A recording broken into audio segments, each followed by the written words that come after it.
Hello everyone, welcome back to my mini vlog and I hope तपाईहरु सबै सन्चै हुनुहुन्छ होला। म पनि एकदमै सन्चै छु and today is my मतलब ड्युटीको 3 दिन भएको छ, लेकिन आज मन्डे हो and मेरो विक अफ डे।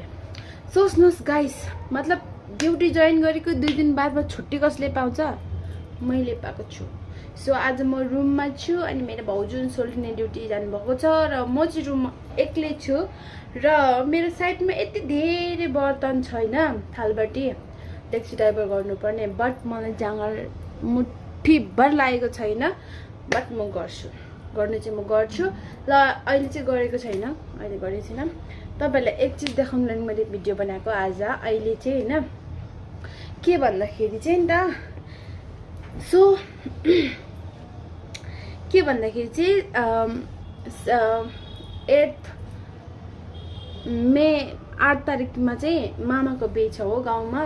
जानु मन लागिरहेको थियो बट जानु पाइनँ, मतलब जान पाइनँ, गइनँ, केही छैन त्यस्तै हैन। दादा जानुभयो, त्यही नै ठुलो कुरा छ हैन। सो के भयो भन्दाखेरि चाहिँ यस्तो प्लान भयो चाहिँ हाम्रोमा चाहिँ, अब सबै दादाहरूले चाहिँ अब कुर्ता लाउने प्लान भएको रहेछ हैन। सो मैले पनि डिसाइड गरेँ मेरो दादालाई कुर्ता किनिदिएको थिएँ, यो कुर्ता हैन। It's so good, it's so pretty from मेसो हैन। क्वालिटीहरु मस्त 10 to 10 छ हो। अनि साइज मलाई थाहा छैन, मेरो दिमाग चाहिँ के भन्ने चाहिँ अब सरप्राइज दिने के दादालाई नभने किनेको हैन। अबे कपाल डोन्ट केयर, मेरो कपाल हो। सरप्राइज दिने भनेर चाहिँ मैले चाहिँ एक्सेल किनिदिएँ हैन, एक्सेल किनिदिएँ। अनि त्यसपछि ले हैन, कति एक्सपेक्टेसन थियो दादाले यो लगाएर कस्तो देख्छ होला, राम्रो देख्छ होला, राम्रो देखोस् होला, सरप्राइज खुसी हुन्छ होला भनेर चाहिँ मैले ल्याइदिएको थिएँ। बट के भयो, भएन दादालाई। अब म लगाएर ट्राई गर्छु। Let's see. टडा!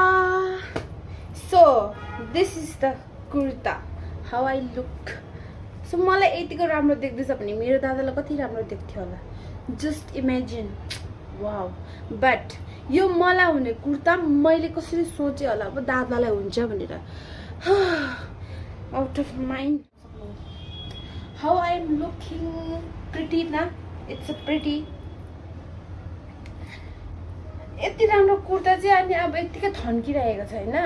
बाउलाई लगिदियो भनेको त्यही पनि लगेन रहेछ। पकेट पनि छ। It's so good. Money money money. So that is the my problem. By by.